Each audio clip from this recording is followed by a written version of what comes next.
where it's always morning somewhere. I'm Chris. And I'm Jen, and here we are, right here in the middle of New York City in West Village.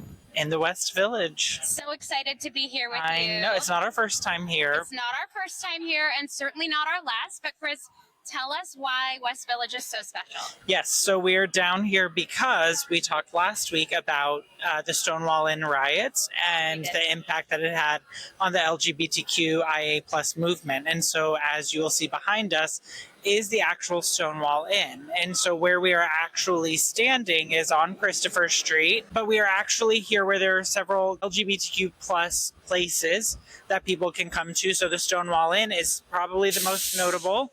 It also has the visitor center. So if you are coming and interested in learning more, if you're coming to the city and you would like to learn more about the Stonewall Inn riots, there are the options to come to the visitor center and learn more. You also have the Memorial Park, which is actually right behind us, and because it's actually Pride Month, they have the Pride flags all around the park. So we'll walk around the park in a little bit and you can kind of see some of those photos and the flags. There's actually a really great LGBTQ plus bar over here called The Monster. I have been known to go and sing at the... We can't miss that, Chris singing. Oh, we can miss that. You want to miss at the Monster Bar. And we'll tell you all about the great places in this part of the city. But what I really want to talk about is what it means to Chris to be here in this area. And Chris, I'd love for you to share with us about the first time that you came to visit this area, Sheridan Square, and the Stonewall Inn. Yeah, so the first time I ever came down here, my husband actually, my now husband, he was then my friend, brought me down in, I think it was 2016. He just like kind of gave me a tour of the city, and we ended up here. We went to Monster Bar. He pointed out Stonewall. That was kind of my first time to really see the area. And like I said in our last episode about Pride, I didn't really know at the time the level of importance that was Stonewall. And if you have the opportunity to come down here, you'll see there's lots of plaques and things that kind of commemorate what happened down here. I started reading those. I was hearing stories from people. I started researching what it was. And that's where I really learned the importance of the impact of this area. I will say that the first time I came down here, it was actually to go to an ice cream shop. Because ice cream is definitely one of the best foods you can eat. And that was one of the New York experiences that we just had to hit on our first visit to New York, as sponsored by Chris, was the Big Gay Ice Cream Shop. And so that was down here. So I remember being here, but I did not understand the significance of this area. And so coming back after getting my history lesson and understanding what actually happened here in this area, on these streets, these like triangular, short little block intersecting streets all those years ago, it just fills me with goosebumps to know that there were people who were strong enough to stand up for what they believed in and who were tired of being seen as less than or subnormal or like they didn't belong or like they had to hide. Yeah. And I think just the significance of being here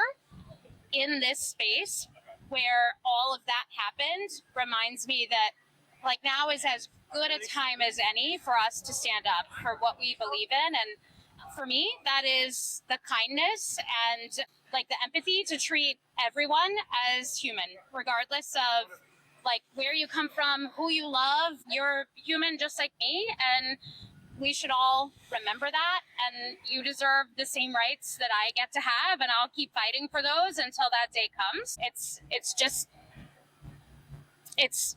I don't know what's the right word. It fills me with a sense of hope and respect and sadness at the same time, and like the tenacity to continue the fight until people are no longer seen as less than because they're different than like what is known as normal. Yeah. I think here in New York, this area holds a very special place. When the Pride Parade comes through, this is generally where it ends. And so they have like main stages and things happening around the area that you party, you celebrate, it ends at Stonewall and they'll have flags all over it. My first Pride that I actually had the opportunity I somehow got into walking into it, and I don't really remember how that happened. Yeah, you walked in your first Pride? I did. I ended up in the parade. But we ended here, and some photos that we've shared were actually like right here with Stonewall behind us, and it was really, really great. And it's like really brought up a lot of conversation about like, is there still a need? Is there still space required for bars that cater directly for the gay community, the lesbian community? And like I said, to me, like when I first moved here, it was in those bars where I heard more about our history and about the struggles, and not just the struggles, but the fight that actually happened to secure the rights, to provide space for us. And to me, that is something important to preserve.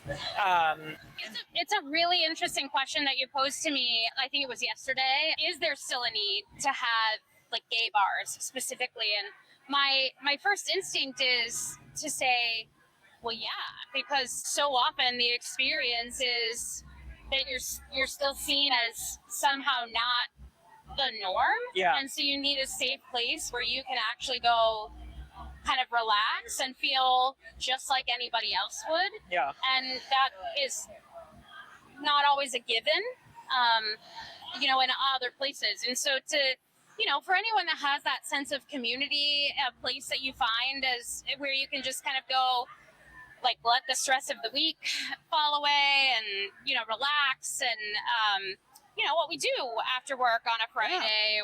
I think, until that day comes where you really feel like that is a safe space that we all have created together, my opinion, being kind of outside looking in, is that they are still really important, not so that you can differentiate yourself from the rest, but so that you have a safe space that you can go and just kind of exhale and not have to be on your guard. And I think that's what Stonewall was about, right?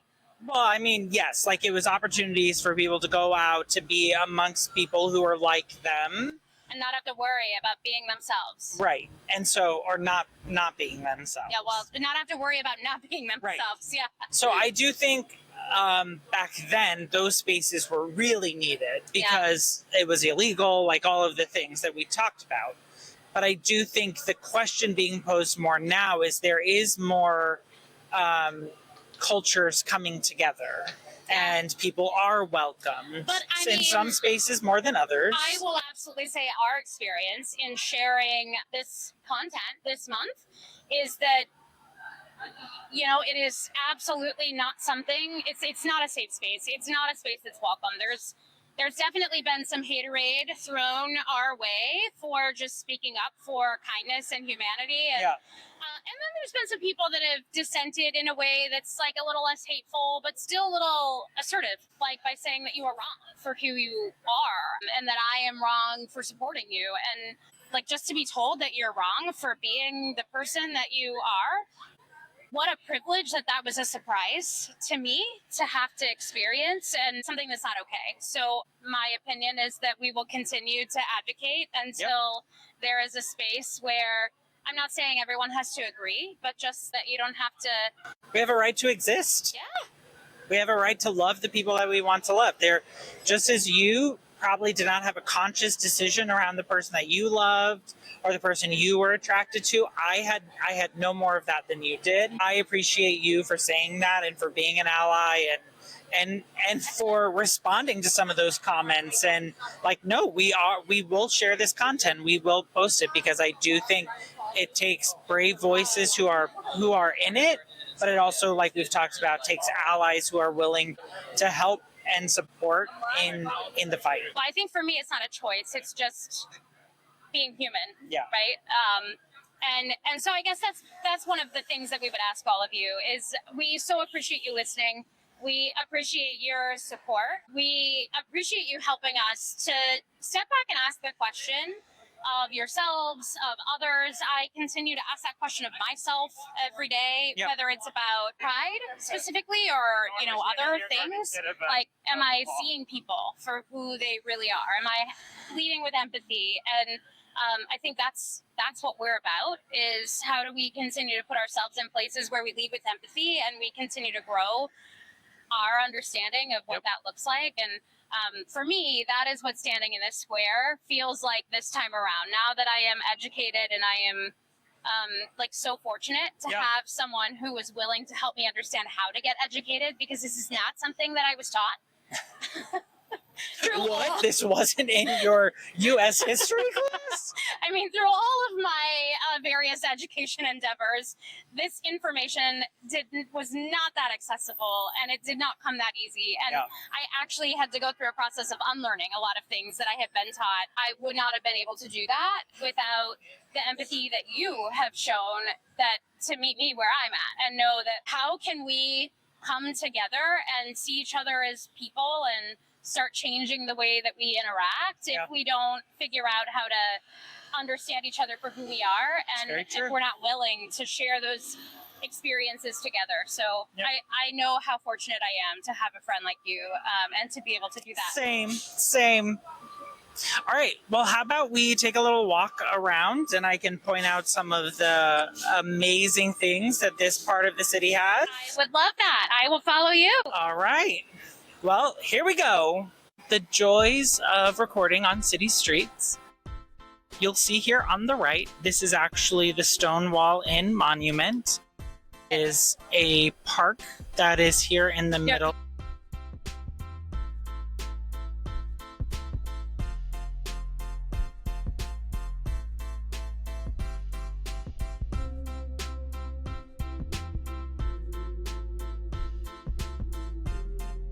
Along the park are pictures from, really they're throughout history, of the different meetings that occurred, the different people that were involved, the different protests that occurred.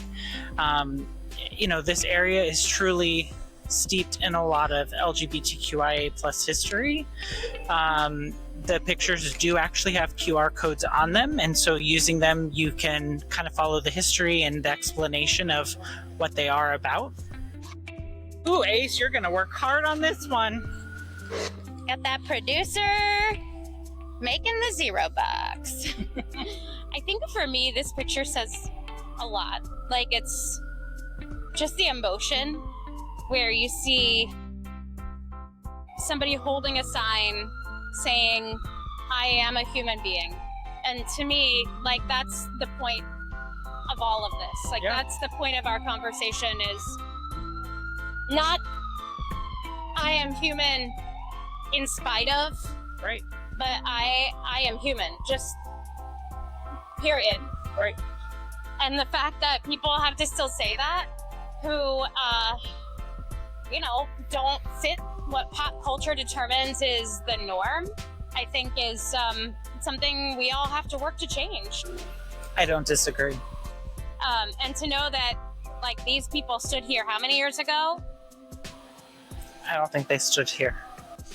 These people stood on the streets how many years ago?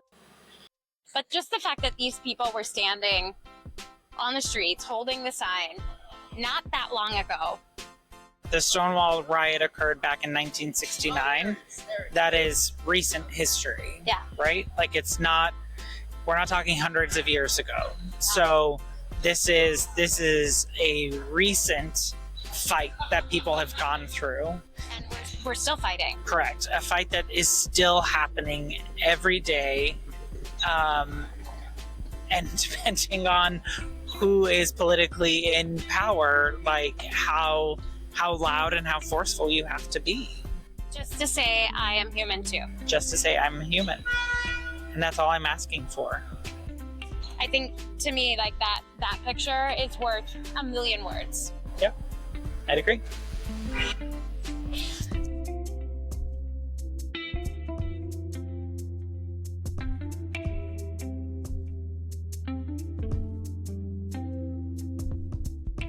So to the left here, you will see the Monster Bar. This is the bar I was talking about, where there is someone playing the piano, and you have a bunch of people who are standing around and singing and having a great time.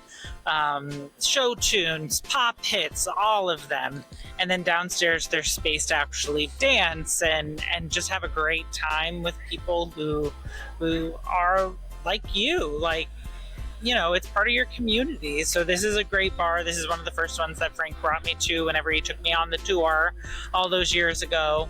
And it still holds a special place in my heart. Anytime I have friends who come to the city, I love to bring them down here for the history part, but also for the fun. Yeah, I love that there is this place in the world where you can come and visibly see and feel the support that exists. I just think it should be in a lot more places than it is today. Agreed.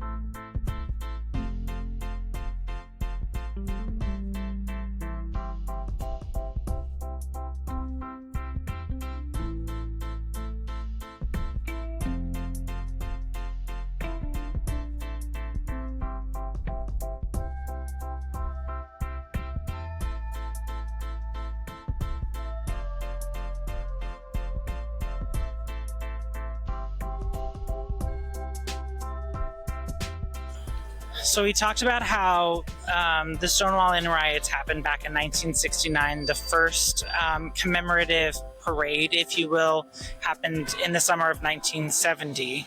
It actually wasn't until 2016 that the space down here was actually designated a national monument, which brings about certain protections for the space, certain funding for the space. So back in 2016, President at the time, Barack Obama, actually declared this space a national monument, and it has since been given what I would say is the respect that it deserves for the iconic movement that it didn't just make here in New York City, but that ripple effect that it had further into the United States and ultimately across the world. That's amazing. So Sylvia Rivera, Sylvia Rivera was actually one of the people who we would now consider a trans individual who kind of led the march and spearheaded the rights for the LGBTQIA community back in the time. Even when individuals who, like I said in the previous episode, back in that time, they called themselves transvestites, and they were kind of like even the outcasts of the LGBTQIA community. And this is one of the individuals who really helped spearhead the rights, the movement, the marches, to truly bring this to center stage, not just for New York City, but for the American public at large. It's beautiful to see that there's a space here where people who can relate to the feelings that Sylvia felt and that she stood up for can pay homage to her and to take power from the courage that she showed to continue standing up for us to just see each other as humans.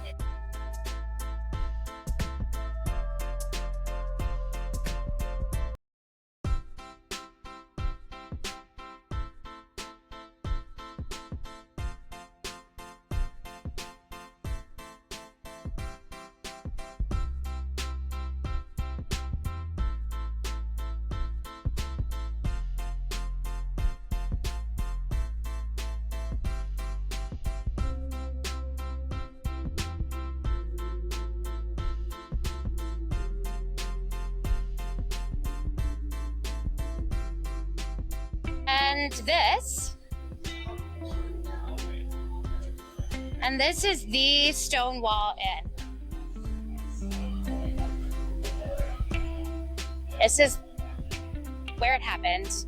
And I love the sign in the window that says, "In the name of those who came before me, I pledge to be brave, to be true to myself, and to fight like hell for equality." And I think, Chris, when you say Pride is not just a parade, this is a celebration of the fight that those who came before have started, have taken up to be able to be free, to be who they are, and the fight that we carry on, the fight that we all carry on until we create space where people can be seen as equally valuable, equally human. I think that's just a really powerful moment.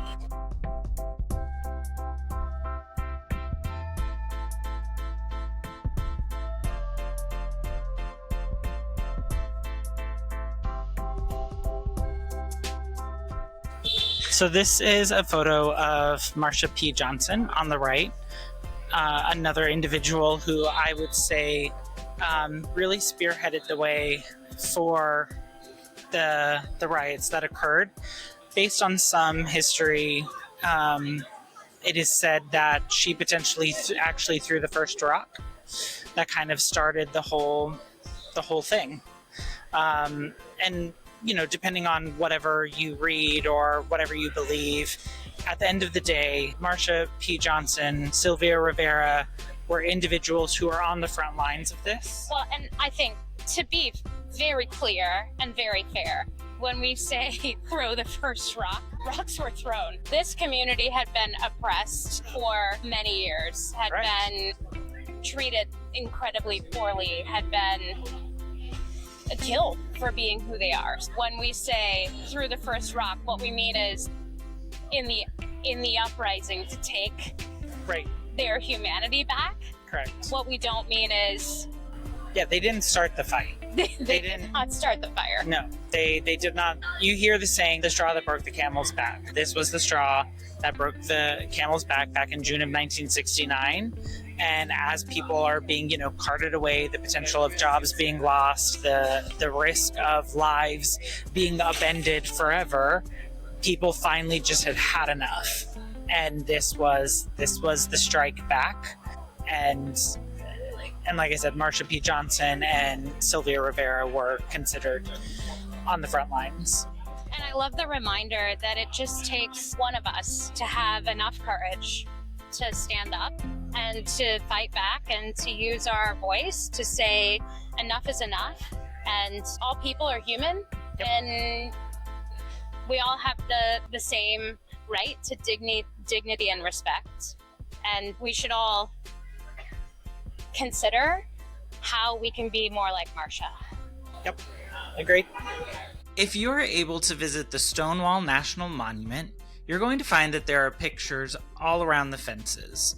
And these are all pictures from moments in history that have been important to the LGBTQ plus movement. There are 3 photos specifically that have a little extra sparkle, or what I like to call love, on them. And these are photos of Marsha P. Johnson, Sylvia Rivera, and Zazu Nova. These are all prominent figures within the LGBTQ plus community prior to the Stonewall uprising. However, there are reports that do say each one of them was the first to throw the glass or throw the rock or throw that brick that led to the community uprising against the unfair treatment. No matter what the truth is, they were all very active in this movement, and following the Stonewall riots of 1969, they continued to be individuals who fought for the rights of the LGBTQ plus community. Following the Stonewall riots, Marsha P. Johnson and Sylvia Rivera went on to establish an organization by the name of Street Transvestites Action Revolutionaries, also known as STAR. They liked their sparkle. And in 1970, Zazu Nova was a founding member of the first organization exclusively to support the LGBTQ youth of the city, and it was called New York City's Gay Youth.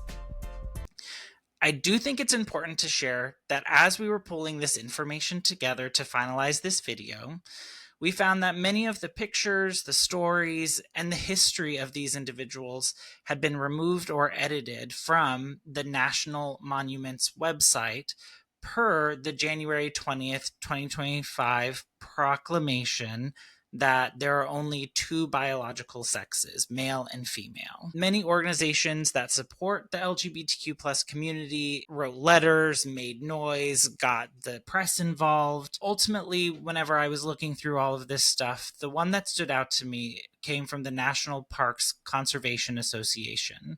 This man by the name of Timothy Leonard. He said, "Erasing letters or web pages does not change the history or the contributions of our transgender community members at Stonewall or anywhere else. Stonewall inspires, and our parks must continue to include diverse stories that welcome and represent the people that shaped our nation. I've said it before and I will say it again. The current administration is trying to erase the LGBTQIA history and turn back the clock of the rights of this community. It is so important that all of us who identify as part of these communities know someone, love them, support them in these communities. We have to raise our voices because we cannot allow our history to be erased and we cannot be forgotten." And then there's the duplex. What is the duplex, Chris? The duplex is another fun location if you are a little songbird who wants to join in with a bunch of singers. I always love a good karaoke session. I know. This is a fun place. I have been to it multiple times. Again, when we talk about this area being a space for people to come and kind of steep themselves in the culture and the history that is Christopher Street, this is one of those locations. So it's next door to Stonewall, across the street from Monster Bar, and a great fun place. And it's actually, this is the street, whenever I talked about people running around the block to evade the small police presence at the time. This is one of the streets where they were running around because there was such a small police presence, they couldn't really detain the group. And so they kind of like split up and were going different ways to kind of evade. Yeah. I mean, these buildings have seen a lot. Yep, they sure have.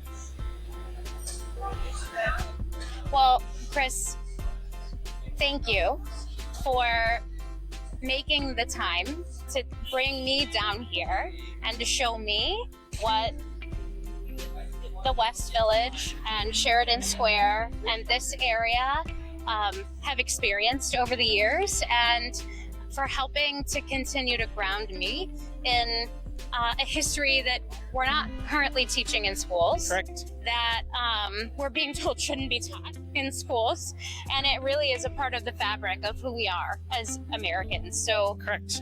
Thank you for making the time to come share this with me and with all of the people that will be tuning in to hear. And you know, if you're wondering what you can do to help continue to support the cause, what we would ask is that you first just show up and you advocate and you remember that we are all human and we all deserve the same right to dignity and respect, and that you continue to advocate that this is a part of our history and it's not something that we should hide or erase. No, we have to learn from our history. Yeah. That's how change happens. That's how change happens. We have to continue to learn from our history. And I know that I certainly have learned a lot. So thank you for sharing that with me. Absolutely. Thank you for being open to it. Thank you for coming into the city. It's been great spending the time with you. Always great. And it's starting to rain. So I think that's our cue to say goodbye and be kind and love each other. And we can't wait to see you next time. Bye, everyone.